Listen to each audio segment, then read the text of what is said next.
নমস্কার, সকলকে স্বাগত। আপনারা দেখছেন অবশ্যই দিবং অ্যাস্ট্রো ইউটিউব চ্যানেল। সঙ্গে আমি আপনাদের সঙ্গে অ্যাস্ট্রোলজার ডক্টর নীলাদ্রি নারায়ণ বসু। সকলেই স্বাগত এবং প্রত্যেককেই বলবো দৈনিক রাশিফল কিন্তু পাওয়া যাচ্ছে। আপনাদেরকে যেটা করতে হবে, দৈনিক রাশিফলের জন্য অবশ্যই চ্যানেল সাবস্ক্রাইব করে সঙ্গে থাকতে হবে। রেগুলার আজকে সন্ধ্যাবেলা আগামীকালকে রাশিফল আপলোড হয়ে যায়, তাই আপনারা জানতে পারবেন আর সন্ধ্যেবেলাতেই প্ল্যান করতে পারবেন কালকের বিষয়টা, কোন বিষয়ে সতর্ক থাকতে হবে, কিভাবে করতে হবে, সমস্ত বিষয়গুলো আপনারা কিন্তু জেনে যাবেন এই মাধ্যমে। অবশ্যই এটাকে কাজে লাগান। তার সঙ্গে সঙ্গে যেটা বলবো, আজকে আমরা উপস্থিত হয়েছি ধনু রাশির মে মাস কেমন যাবে সেই নিয়ে আলোচনায়। শুরুতে বলবো ওম গঙ্গাড়পতায় নমঃ, ওম নমঃ শিবায়। আর ধনু রাশির জাতক জাতিকাদের ক্ষেত্রে মে মাস আপনাদের জন্য এক অলৌকিক পরিবর্তনের দ্বার খুলে দিতে চলেছে। আপনাদের রাশিতে বৃহস্পতির বিদায় কোথাও না কোথাও, অর্থাৎ বৃহস্পতির দৃষ্টি একটু সরে যেতে চলেছে, অর্থাৎ আপনাদের জীবনের গাইডের নতুন ঠিকানা কিন্তু পাড়ি দেবে। এরপরে আপনারা নিজেই কিন্তু নিজেদের জীবনের দিশারি হয়ে উঠবেন বা গাইড হয়ে উঠতে পারবেন। ফলে এই পজিটিভিটি কিন্তু আপনাদের ক্ষেত্রে থাকছে। মে মাসে আপনি এমন একটি সিদ্ধান্ত নিতে চলেছেন যেটা আগামী 10-12 বছর আপনাদের ভাগ্যকে আমূলভাবে পরিবর্তন করে দেবে। চলে আসবো এরপর গ্রহগত বিশ্লেষণের নিয়ে আলোচনায়। বুধ মেষে, অর্থাৎ 6ই মে বুধ গ্রহের মেষে সঞ্চার, যেটা আপনাদের রাশি থেকে পঞ্চম ঘরে, এবং সেক্ষেত্রে এটার এফেক্ট আপনাদের উপরে থাকবে। একই রকম ভাবে 23শে মে বুধ বৃষ রাশিতে গোচর করবে, যেটা ষষ্ঠ ঘর। 14ই মে বৃহস্পতি মিথুন রাশিতে চলে যাবেন এবং এটা আপনাদের রাশি থেকে সপ্তম ঘর হিসেবে বিবেচিত হয়। 14ই মে সূর্যের বৃষ রাশিতে গোচর কিন্তু আপনাদের রাশি থেকে ষষ্ঠে অবস্থান, এবং 19শে মে রাহু গ্রহের কুম্ভে অবস্থান, যেটা আপনাদের রাশি থেকে তৃতীয় ঘর, এবং কেতুর সিংহে, যেটা নবম ঘরে থাকতে চলেছে। বৃহস্পতির সপ্তমে আগমন বৈবাহিক জীবন, পার্টনারশিপ, পাবলিক ইমেজ বিশাল বদল আনতে চলেছে। বুধের গোচর প্রেম, সন্তান লাভ এবং তার সঙ্গে সঙ্গে দৈনন্দিন বিষয়গুলোতে অনেকটা ভালো ফলাফল দেবে। রাহু তৃতীয় ঘরে আপনাদের সাহস ও যোগাযোগ ক্ষমতা বাড়াবে। কেতু নবম ঘরে ধর্ম, দর্শন ও ভাগ্যের ব্যাপারে এক অদ্ভুত প্রশ্ন আসতে চলেছে, ফলে সেটিকে কাজে লাগান। চলে আসবো এরপর আপনাদের জীবনে কি আপনি কিছু দিশা খুঁজছেন, কোন একটা ওরিয়েন্টেশনের চিন্তা ভাবনা করছেন, কমেন্টে লিখুন নতুন দিশা, অবশ্যই এটা জানাতে কিন্তু ভুলবেন না।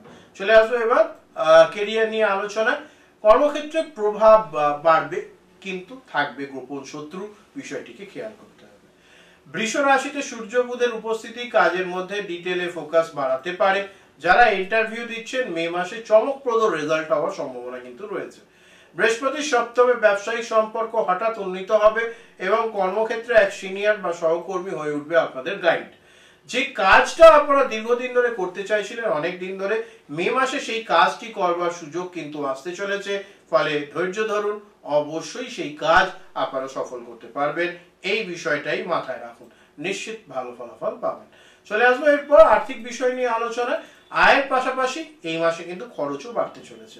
স্বাস্থ্য ও ভ্রমণের পেছনে বিশেষভাবে হঠাৎ নতুন কোন ইনকাম সোর্স আসতে পারে, ফ্রিল্যান্স, অনলাইন, স্টক ইত্যাদি, এবং সেক্ষেত্রে বিষয়টা আরো ভালো হবে। ব্যবসায়ী হলে নতুন ইনভেস্টর বা পার্টনার আসতে পারে। পরিবারে কাউকে সাহায্য করতে গিয়ে আর্থিক চাপ বাড়ার সম্ভাবনা রয়েছে, এটা মাথায় রাখুন।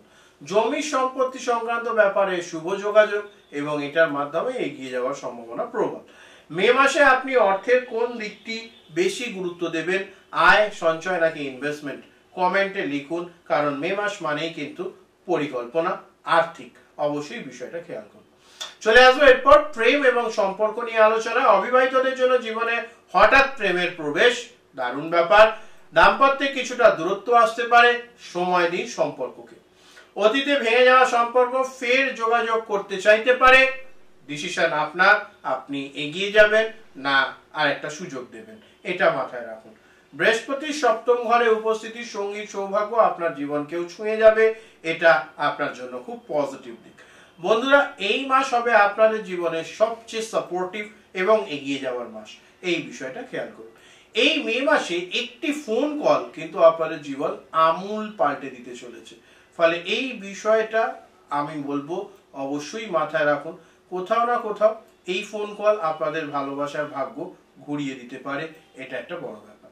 চলে আসবো পরিবার এবং সামাজিক জীবন নিয়ে আলোচনায়। ছোট ভাই বোনেদের সঙ্গে সম্পর্ক মজবুত হবে। বাড়িতে নতুন গ্যাজেট, যানবাহন বা রিনোভেশন হওয়ার সম্ভাবনা। প্রতিবেশীর সঙ্গে হঠাৎ ঝামেলা বা সংঘাত হতে পারে, খেয়াল রাখুন। ধর্মীয় বা সামাজিক অনুষ্ঠানে যোগদান করে সম্মান, প্রভাব, প্রতিপত্তি বৃদ্ধির উত্তম সুযোগ রয়েছে ধনু রাশির জাতক জাতিকাদের। কোনো আত্মীয় হঠাৎ সহায়তা চাইতে পারে, তাদেরকে কিন্তু আপনি নাও বলতে পারবেন না, যেহেতু আপনি একটু কোমল স্বভাবের। অবশ্যই বিষয়গুলোকে খেয়াল রাখুন। স্বাস্থ্য এবং মানসিক অবস্থা নিয়ে আলোচনা করব।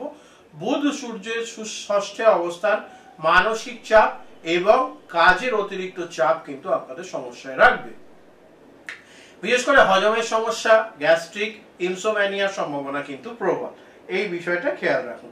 মেডিটেশন, নিয়মিত ব্যায়াম এবং প্রাণায়াম আপনাদেরকে বেশ ভালো ফলাফল এনে দেবে। ধৈর্য ধরে বিষয়টিকে চেষ্টা করুন। ডায়েট পরিবর্তন করতে হতে পারে, বিশেষ করে রাত্রির খাবারে, এটা মাথায় রাখুন। শরীরের ডান দিকের বিশেষ যত্ন নিন। পায়ের ব্যথা, কোমরে ব্যথা হওয়ার সম্ভাবনা রয়েছে, সতর্ক থাকুন, কারণ সতর্ক না থাকলে সমস্যা বাড়তে চলেছে। শুভ দিন, শুভ রং, সংখ্যা এগুলো নিয়ে এবার হবে আলোচনা। অবশ্যই সেক্ষেত্রে বলবো শুভ দিন আপনাদের 6, 12 এবং 26 মে। শুভ রং হলুদ এবং সবুজ। শুভ সংখ্যা 3, 5 এবং 21। আপনাদের রেমেডি হলো প্রতি বৃহস্পতিবার গরুকে ছোলা এবং গুড় খাওয়ান, নিশ্চিত ভালো ফলাফল পাবেন। বট গাছকে প্রদক্ষিণ করে ধ্যান করুন এবং তার কাছ থেকে নিজের অভিষ্ট যা যা চাওয়া আছে সেগুলো চান, দেখবেন খুব তাড়াতাড়ি পূর্ণ হবে। আর তার সঙ্গে সঙ্গে যেটা করবেন সেটা হচ্ছে বুধবার শিশুদেরকে কিছু মিষ্টি জাতীয় জিনিস বা তাদের পছন্দের লজেন্স অন্য কিছু একটু কিনে দিন, সৌভাগ্য খুলবে, অবশ্যই সেটা কাজে লাগবে। নিশ্চিত এই বিষয়টা মাথায় রাখুন। ধনু রাশি, আপনারা হচ্ছেন সৌভাগ্যের সূচারী এবং ভাগ্য নয়, নিজের সিদ্ধান্তই হবে কিন্তু ভবিষ্যতের চাবিকাঠি। এই বিষয়টা মানতে শুরু করুন। যারা মনে করছেন এই বিষয়টা আপনারা মানেন, তারা অবশ্যই লিখবেন মানি, আর যারা মানেন না তাদের লিখবেন মানি না। এই বিষয়টা অবশ্যই আমাকে জানাবেন। ভিডিওটি বেশি বেশি করে শেয়ার করুন, সকলের কাছে ছড়িয়ে দিন, যাতে প্রত্যেকে এই ধনু রাশির রাশিফল দেখে উপকৃত হতে পারে। প্রত্যেকে ভালো থাকবেন, সুস্থ থাকবেন। আরো বিস্তারিত ব্যক্তিগত বিষয়ে জানতে কমেন্টে দেওয়া নাম্বার বা স্ক্রিনে দেওয়া নাম্বারে যোগাযোগ করবেন। অবশ্যই সেটা কিন্তু থাকবে পেয়েবল, চার্জেবল। সাবস্ক্রাইব করে বেল আইকনটি টিপে দিন, যাতে ভালো ভালো ভিডিও আসলেই আপনারা দেখতে পান। আর এই চ্যানেলটা বন্ধু বান্ধব এবং পরিবার পরিজনের সঙ্গে শেয়ার করুন, যাতে তারাও নিজেদের ব্যাপারে সবটা ভালো করে জানতে পারে। সকলে ভালো থাকবেন, সুস্থ থাকবেন। নমস্কার। হর হর মহাদেব।